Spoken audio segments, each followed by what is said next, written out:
Hi, guys. Hi. Talk to me about butterflies for a second, okay? So, oh my gosh, really?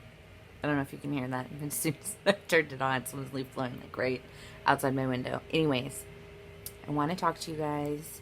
I've been thinking a lot all day long about manifestation and just like how to get through that weird, crunchy chunk of time because I can feel people like freaking out about it too. But like, how to get through that weird, crunchy feeling chunk of time right before stuff sort of starts to come in.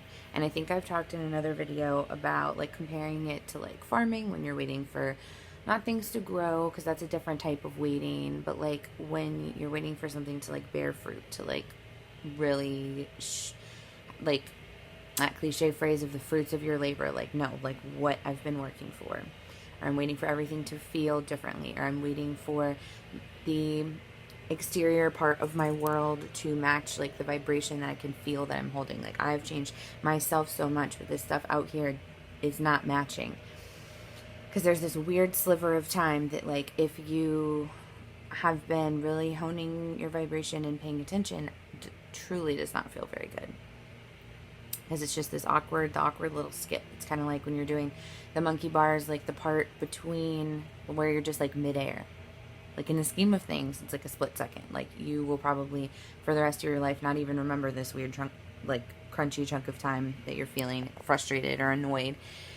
But it's still there and it's still a thing that you have to contend with while it's happening. So I'm reminded of that story. I don't know if you guys learned this. So like some people respond to it as though like, yes, that's an obvious nature fact. And some people are like, what are you talking about? I never heard that. But whether you know it or not, if you ever come across or are lucky enough to see a butterfly coming out of its cocoon, you know it has to sort of like break out of it and it looks very struggly and your like instinct will be like, oh my god, let me help it, like let me go over there and help it, and you're absolutely 100% not supposed to. And you're like, oh, well, I don't want to be a dick and just sit there and watch the butterfly struggle, but that's what you're supposed to do. It's part of like what is happening. And I know this sounds very cheesy, especially people compare manifesting to like being in a cocoon, being a butterfly all the time. But what's literally happening, what looks like a struggle to us, is the butterfly coming out of the cocoon. And as it's breaking apart the cocoon, it's building all of these strength and skills that it needs to be able to actually fly once it gets out there. And you're like, ugh, Meryl, that's so annoying. You're telling me to just put up with it. No. I mean, you can if you want. But it's reframing what you're feeling with that element of truth where it's like, actually, you're doing something very important right now. I know to you it feels clunky and weird and that like kind of uncertain, weird first day of school vibe where like you're in your new life, but you're not really in your new life and like you feel different, but everything doesn't feel different.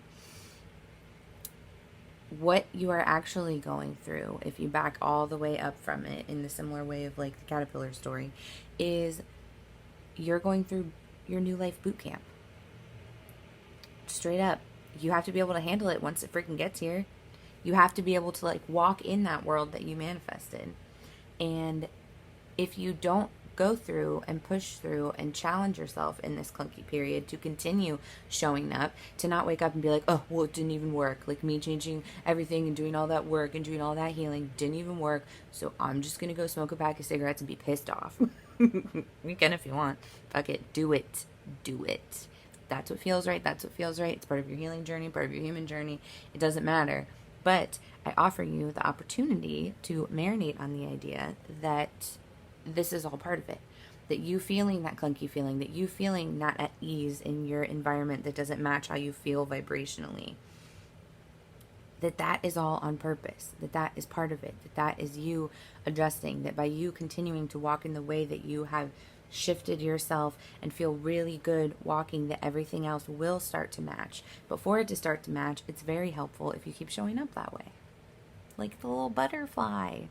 And nothing's going to come along. And so a lot of times I think too, it's like our default to just like pray about it, meditate about it, think about it, ruminate on it, whatever you want to call it. But to be like, please help, just make this easier, make this easier. If they make it easier, you can't fly. You can't do the part that shows up. And that's one thing that God, the universe, whatever you want to call it, is certainly not going to do. Not any angels or ancestors or whatever, however you want to label, however you choose to quantify the unquantifiable, is certainly not going to make it so that you can't enjoy every single thing you've been working for. That's not going to happen. So be cool, chill in your butterfly phase of having to push out. Everything will be okay. Everything will be better than okay. Think about it in terms of training, in terms of boot camp, and be gentle with yourself. You're doing great. I love you. I'll see you soon.